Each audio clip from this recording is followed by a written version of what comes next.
the community. Hey, Equity Mate. I just had a question. Hey, Bryce, friend. I've got a question. As always, we love hearing from the Equity Mates community. If you would like to submit a question for us to answer on the show, just like Jane has today, head to equitymates.com/contact or use the link in the show notes to leave a voice message. But let's listen to today's coming in from Jane.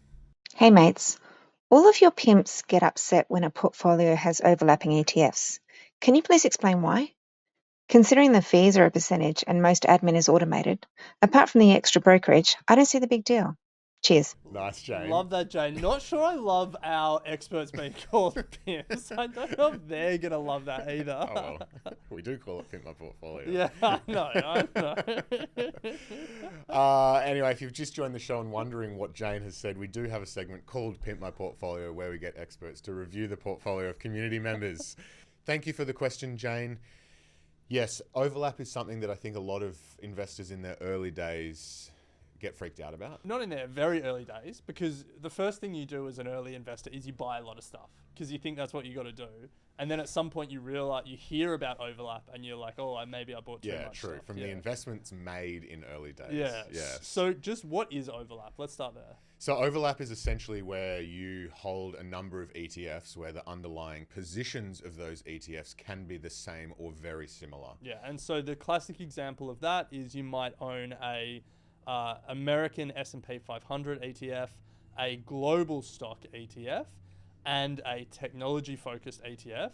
And if you look under the hood of all three ETFs, you feel like they're all different. They all have different names and they focus on different things, but the top 7 positions in all of those ETFs will be exactly the same. Yeah. The big 7 American tech companies. Yes. And so in that sense, they all overlap in their holdings, even though they might purport to invest in different things. Yes. Yeah.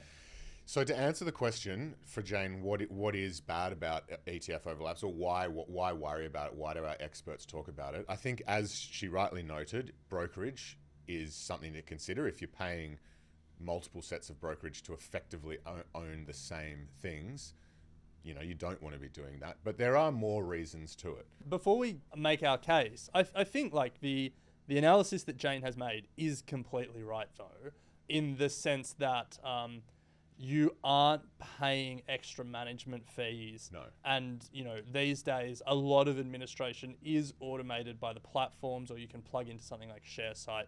And so, like, those two particular aspects that Jane has pointed out, she's right. You could own 1,000 ETFs or one ETF, and the management fee is still a percentage of the assets held in each ETF. So, like, in that sense, you're right, Jane. It's just that there are other considerations. 2 major considerations. I think, firstly, if you think that you're diversified by buying more ETFs, but at the end of the day, the underlying exposure is concentrated into the top 7 tech stocks, for example, you're not actually that diversified. So your level of exposure is somewhat reduced.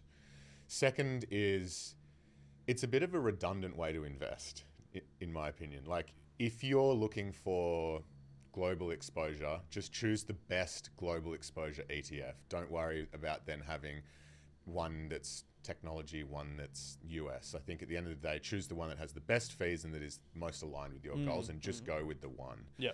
Because, you could be putting money into effectively something that 20% of the ETF is not delivering you the returns that you need. Yeah, look, I think you've covered it. I think, if the overlap is really 2 ETFs that are doing the same thing, like if you do VAS and A200 to invest in Aussie stocks, I would say it's just pointless. Like, just choose one.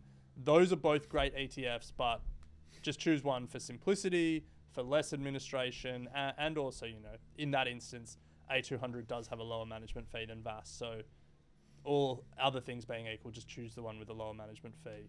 I would also say when they overlap, but they purport to do different things, like, for example, the US ETF or the global ETF, overlap is fine as long as you're aware of it and you want it. So, like, in that instance, it's fine if you say, look, I want some US exposure and then some broader global exposure. And over time, the overlap might change, but I want that exposure. Over time, we might see Chinese or European stocks rise up the ranks of the global ETF. And so right now there's overlap, but it may not always be that way. That's fine. Like, just go in eyes wide open, understand that you're perhaps not as diversified as you think you are when it's right now the same 7 stocks driving both ETFs. But the biggest problem with overlap is like an unaware overlap. When you don't know what's actually in your portfolios and you think you're more diversified than you are. As long as you can justify it, you know, if you did come on Pimp My Portfolio and you explain this is why I've got that overlap, no one's going to blink an eye at that. It's just when you're collecting different ETFs for the sake of it, when it's like, okay, well, you can simplify this. Yeah. Final point, simplify. I think the admin on it as well. Like if it is true overlap and it comes to tax time or whatever it is, having one simple ETF is going to be a whole lot easier. Yeah. Nice. Well, thank you for the question, Jane. As I said, leave us a voice note from the link below. We'd love to get you on the show. We love hearing from the Equity Mates community. Equity Mates. I will say this about investing. Everything you do learn is cumulative. What I learned at 20 is useful. Equity